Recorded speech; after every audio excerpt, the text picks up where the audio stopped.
Hello friends, this is Charu Jain. Welcome to DPSC learners. तो बात करेंगे आज हम नेशनल करिकुलम फ्रेमवर्क यानी एनसीएफ 2005 और इसको हम पाठ्यक्रम रूपरेखा भी बोलते हैं हिंदी में। तो इसमें हम पूरा देखेंगे कि एनसीएफ क्या था। ये first year DPSC first year वालों के लिए भी काम आएगी, डीपीएससी सेकेंड ईयर वालों के लिए भी काम आएगी ये वीडियो। और साथ साथ सारे टीचिंग एग्ज़ाम्स यानी कि सीटेट, डीएसएसबी, केवीएस सारे टीचिंग एग्ज़ाम्स में काम आएगा।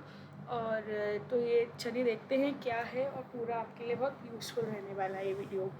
तो सबसे पहले जो एनसीएफ है ये टीचर को और बच्चे को उनकी लाइफ से कनेक्ट करता है। मीन्स जो लाइफ है पूरी उससे कनेक्ट करता है। दूसरा, it is based on constructivist approach.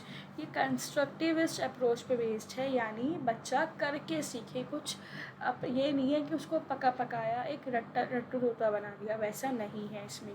According to this national NCF के अकॉर्डिंग मतलब टीचर जो है यहाँ पे एक फैसिलिटेटर का काम करता है। भाई फैसिलिटेटर यानी टीचर बच्चों की नीड्स को पूरा करेगी, बच्चों को फैसिलिटेट करेगी, बच्चों का मार्गदर्शन करेगी। अब it is one of the NCF published in 1975, 1998, 2000 and 2005 by the NCERT in India.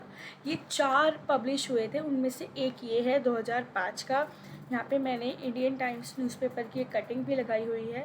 तो ये जो डोंट वरी जो ये पीपीटी है इसको मैं टेलीग्राम पर सेंड कर दूँगी, सो वहाँ से आप लोग डाउनलोड कर सकते हैं। तो नेशनल करिकुलम फ्रेमवर्क लिखा है, इसमें क्या होता है, ये फ्रेमवर्क प्रोवाइड करता है जिसमें हम पूरा सिलेबस बनाते हैं स्कूल का, टेक्स्ट बुक वगैरह लिखी जाती है इनकी गाइडलाइंस को देखकर।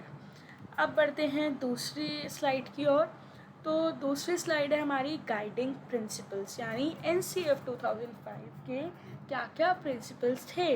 ये जस्ट एक मैंने फ्लो चार्ट बनाया है, आप इस टाइप से बना सकते हो, आगे लिखा भी है ढंग से। तो connecting knowledge to the life outside the school. Knowledge को स्कूल तक सीमित मत रखो, स्कूल के बाहर भी बच्चों को कनेक्ट करो।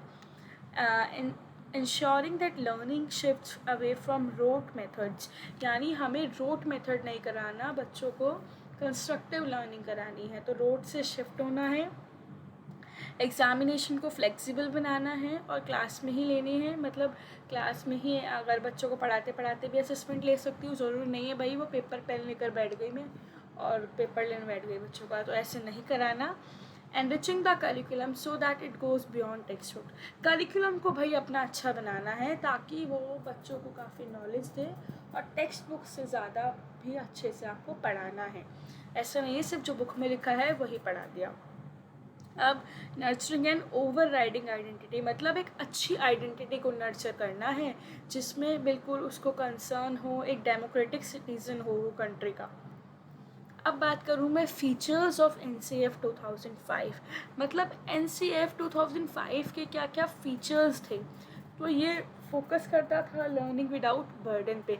लर्निंग विदाउट जो बर्डन था ये यशपाल कमेटी का उन्होंने दिया था, यशपाल कमेटी का उसको जाना जाता है लर्निंग विदाउट बर्डन के नाम से ही। तो यशपाल कमेटी जो थी, प्रोफेसर यशपाल जी, उन्होंने ही ये बहुत एक बड़े एमिनेंट पर्सनालिटी थे, एजुकेशनिस्ट थे, एक साइंटिस्ट थे। इन्होंने ही इनको कहा गया था एनसीएफ के को लिखने के लिए। तो इन्होंने ही अपनी जो कम्युनिटी थी यशपाल कम्युनिटी, उनका नाम था लर्निंग विदाउट बर्डन, तो उन्होंने उसी चीज़ से इस चीज़ में ऐसा प्रावधान रखा। It is for the entire educational system, ये पूरे एजुकेशन सिस्टम के लिए था।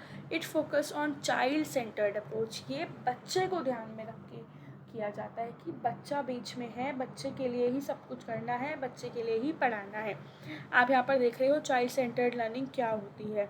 उसमें बच्चा जो मांग रहा है, जो बच्चे को चैलेंजेस आ रहे हैं, जो बच्चा प्ले कर रहा है, सक्सीड हो गया, बच्चे को लिंक करना है, नोटिस करना है, सारा बच्चे को ध्यान में रख के कर रहे हैं। अब बढ़ते हैं नेक्स्ट स्लाइड की ओर। तो ये है हमारे प्रोफेसर यशपाल जी। तो ये एक एजुकेशनिस्ट थे, साइंटिस्ट थे और हेड थे यशपाल कमेटी के। अब एनसीएफ 2005 की एनसीएफ 2005 होता क्या है। एनसीएफ 2005 जो है 22 लैंग्वेजेस में ट्रांसलेट हुआ और इसका इन्फ्लुएंस 19 स्टेट्स पे पड़ा। अब जो एनसीईआरटी थी उसने 10 लाख रुपए दिए थे हर स्टेट को कि वो एनसीएफ को आगे बढ़ाएं, प्रमोट करें, और जो उनकी स्टेट की लैंग्वेज है उसी स्टेट की लैंग्वेज में उन्होंने प्रमोट किया और उसको कहा कि कंपेयर करो जो तुम्हारा करंट सिलेबस है और जो सिलेबस हम दे रहे हैं, प्रपोज कर रहे हैं कि आप ये सिलेबस लाइए। और जो एक्सरसाइज थी ये एससीईआरटी और डाइट, सारे जो डाइट्स होते हैं सबकी इन्वॉल्वमेंट के साथ हुआ। करिकुलम हॉलिस्टिक डेवलपमेंट में फोकस कर रहा था, बच्चे की पूर्ण रूप से बच्चे की विकास हो, पूर्ण रूप से बच्चे का विकास हो, और कंस्ट्रक्टिव लर्निंग पे फोकस किया गया। अब why do we need NCF, हमें एनसीएफ की ज़रूरत क्यों पड़ी भाई? एनसीएफ का ऐसा क्या था कि हमें एनसीएफ की ज़रूरत पड़ी? तो एनसीएफ की ज़रूरत यूँ पड़ी कि मैं आपको पहले एक शॉर्ट में बताती हूँ कि बच्चों का ना बहुत ज़्यादा बैग्स होता था हैवी स्कूल का, और बच्चे बेचारे दूर दूर तक स्कूल जा रहे हैं, बहुत दूर स्कूल है, बेकार से स्कूल है, या बच्चों को अंदर स्कूल में एक बेसिक जो इंफ्रास्ट्रक्चर होता है वो अच्छा नहीं मिल रहा था, डेस्क इतने अच्छे नहीं थे, बच्चों के प्रॉब्लम्स हो रही थी बच्चों के अंदर। तो चलो अब देखते हैं क्या क्या है। There was a lack of basic infrastructure including support books for reading and writing. मतलब एक बेसिक इंफ्रास्ट्रक्चर जो होता है स्कूल का ढांचा नहीं था, ना अच्छी बुक्स थी लिखने के लिए, पढ़ने के लिए। गर्ल्स के लिए टॉयलेट्स नहीं थे, सैनिटरी रिक्वायरमेंट्स जो होती हैं वो नहीं थी, टाइम टेबल्स ऐसे थे बहुत, बस बच्चा पढ़ता रहेगा लिखता रहेगा, ना वो खेलेगा ना उसकी कोई फिजिकल डेवलपमेंट होगी, कुछ भी नहीं होगा, ऐसे टाइम टेबल्स थे।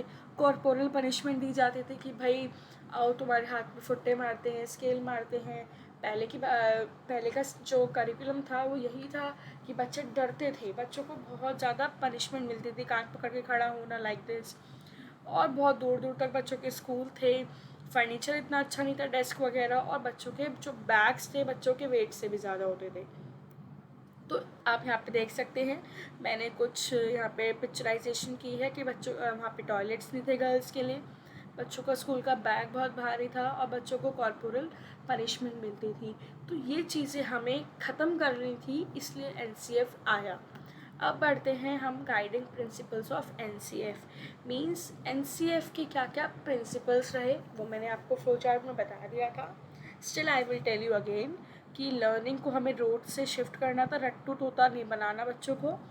जो नॉलेज थी वो बाहर की नॉलेज से बच्चों की कनेक्ट करनी थी। एग्ज़ामिनेशन को क्लासरूम में ही इंटीग्रेट करना था, लाना था, और फ्लेक्सिबल लर्निंग बनानी थी। करिकुलम बहुत अच्छा बनाना था, एनरिच करना था, ताकि वो बच्चों को काफ़ी अच्छा नॉलेज दे। एक अच्छी आइडेंटिटी बनानी है बच्चों की, और ये किस पे काम करता था? यशपाल कमेटी की पॉलिसी पे, जो थी लर्निंग विदाउट बर्डन। और प्राइमरी रोल टीचर का क्या था कि वो एक फैसिलिटेटर है यहाँ पर। अब जेपी नायक आए, जेपी नायक ने एक ट्रायंगल दिया। इन्होंने कहा कि एजुकेशन को ऐसे रखना है कि क्वालिटी भी रखनी है, क्वालिटी भी देनी है, और क्वांटिटी भी देनी है। तो ये जेपी नायक ने एक ट्रायंगल दिया। अब एनसीएफ में क्या क्या सब्जेक्ट्स फॉलो किए गए, तो इसने लैंग्वेज भी लिया, मैथमेटिक्स लिया, कंप्यूटर्स लिया, science, social science, art, health and physical education, study of peace, work education. अब इन सब का ना अलग अलग इन्होंने वो दिया कि लैंग्वेज में आप ये करा सकते हो बच्चों, इसलिए लैंग्वेज का ये फ़ायदा है, मैथ्स का ये फ़ायदा है, तो अगर आप अपनी लैंग्वेज में लिख सकते हो तो आप लिख सकते हो, otherwise there is no need. अगर क्वेश्चन की लेंथ कम पड़ रही है तो आप इलेबोरेट कर सकते हो। अब एक स्कूल का और एक क्लासरूम का एनवायरनमेंट कैसा होना चाहिए, तो एक स्कूल का और क्लासरूम का एनवायरनमेंट एनसीएफ के अकॉर्डिंग ऐसा होना चाहिए कि उसमें हमें बच्चों के ऐसा नर्चरिंग एनवायरनमेंट देना है बच्चों को, और एक ऐसा इंफ्रास्ट्रक्चर हो जहाँ पे मटेरियल हो, बच्चों को सपोर्ट दिया जाए, एक फ्लेक्सिबल स्केड्यूल हो, और ट्रेडिशनल नोशन जो होते हैं ना डिसिप्लिन की, कि बच्चे देखो देखो टीचर आ गई, बच्चे चुपचाप बैठ गए, वो सब चेंज करना है। और सब कुछ परफॉर्मेंस नहीं होती, अगर बच्चों की स्किल्स भी देखनी है। और discuss needs for providing space to parents and community. अगर आपको लगता है कि आपके स्कूल को स्पेस चाहिए, आप कम्युनिटी से बात करो, पेरेंट्स से बात करो। उसके बाद अदर लर्निंग साइट्स और रिसोर्सेज, यानी बच्चों को टेक्स्ट बुक के अलावा लाइब्रेरीज़ में भी भेजो, और अदर जो भी सोर्सेज होते हैं वो भी बच्चों को डिस्कस करो, उनके बारे में बताओ। तो ये था हमारा पूरा NCF। आई होप आपको ये समझ आ गया होगा। ये पूरा हमारा NCF है। इसमें कहीं प्रॉब्लम आए please mention in the comment box.